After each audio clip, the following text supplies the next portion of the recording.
Aujourd'hui, nous allons faire une leçon qui s'intitule « Je lis correctement en moyenne 120 mots par minute », mais c'est ce qu'il faut atteindre en fin de classe de CM2. Ok ? Donc voici quelques consignes ou quelques conseils en tout cas afin de lire de manière plus fluide. Allez, c'est parti. En 1, on va identifier rapidement les mots qui sont écrits. On pourra vraiment porter une attention particulière aux mots de la même famille, comme heureuse, malheur. On fera attention aux mots de plus de 3 syllabes, efficacité, soudainement. Et enfin, on va essayer de lire des mots plus difficiles, comme chronologie, écosystème. Ensuite, voici un conseil que l'on peut appliquer. On peut effectivement découper le texte en groupes de mots et en unités de sens sur plusieurs lignes, au lieu de tout avoir comme ça à la suite. Chaque matin, le fermier se lève tôt pour sortir les vaches de l'étable. Et on voit quand même que c'est un peu plus facile à lire. En 3, on peut aménager le texte. Voici quelques conseils. On va pouvoir surligner les mots difficiles et comme ça, si je sais qu'ils sont difficiles, je peux m'entraîner avant à les lire plusieurs fois. Je vais aussi pouvoir souligner éventuellement les mots qu'il faut accentuer en fonction du sens du texte. Et je vais pouvoir signaler les pauses. Je peux faire un petit trait comme ça pour une pause courte. Donc là, ça peut être là où il y a une virgule par exemple, puisque après une virgule, on fait une pause courte. Ou ça peut aussi être à un autre endroit où il n'y a pas de ponctuation, mais en fonction de l'unité de sens ou de l'unité de souffle, je pourrais aussi avoir une petite pause.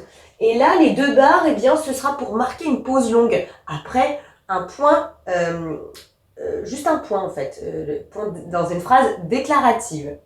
Je peux aussi mettre une petite flèche comme ça de voix qui monte après une question par exemple. Que veux-tu ? Ça me revient. Ou la voix descendante, parce qu'après un point au niveau d'un point final, je baisse ma voix comme ça.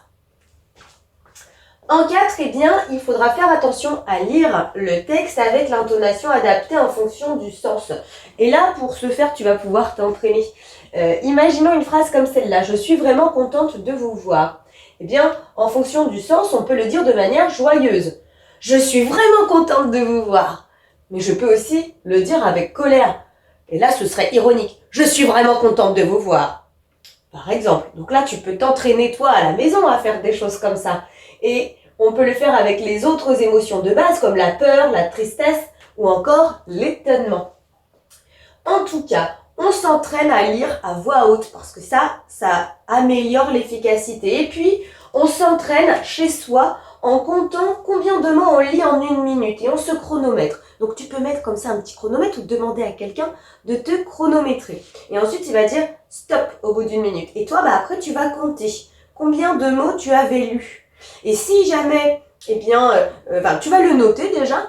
Et ensuite, pas de souci parce que plus tu vas refaire, tu peux refaire d'ailleurs sur le même texte ensuite pour voir si tu améliores ta performance.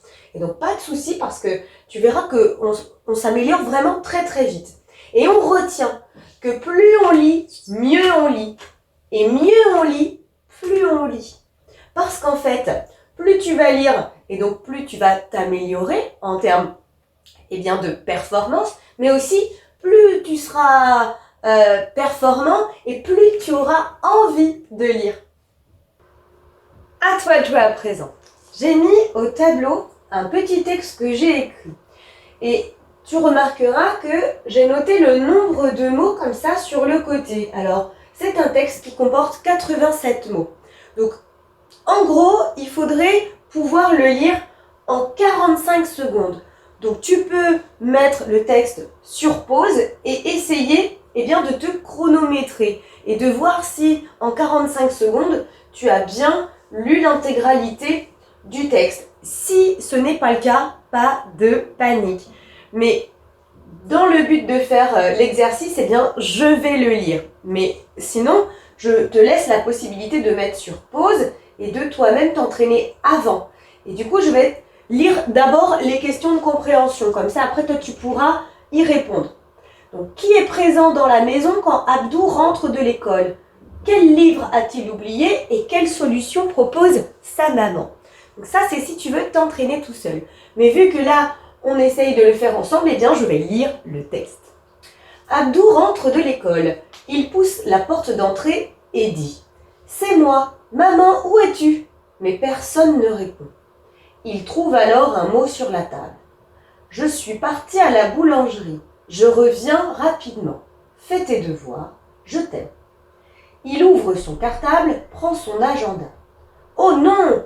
Il a oublié son livre de géographie. » Sa mère rentre. Abdou est inquiet.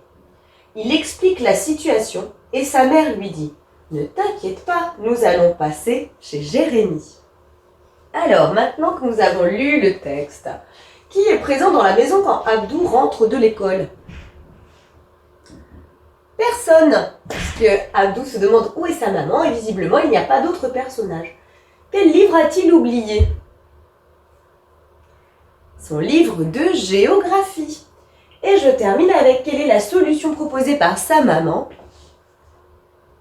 Sa maman lui dit « Pas de panique, on va passer chez Jérémie, sans doute un camarade de sa classe. » Bon, eh bien, en tout cas, je te conseille de lire des textes comme ça, peut-être de compter avant le nombre de mots qu'il y a dans un texte, peut-être d'en déterminer 120 et d'essayer de te chronométrer pour voir si tu arrives à peu près à la fin de la classe de CM2 à lire 120 mots en 1 minute. Et si c'est encore difficile, ne t'inquiète pas, plus on s'entraîne, plus on progresse.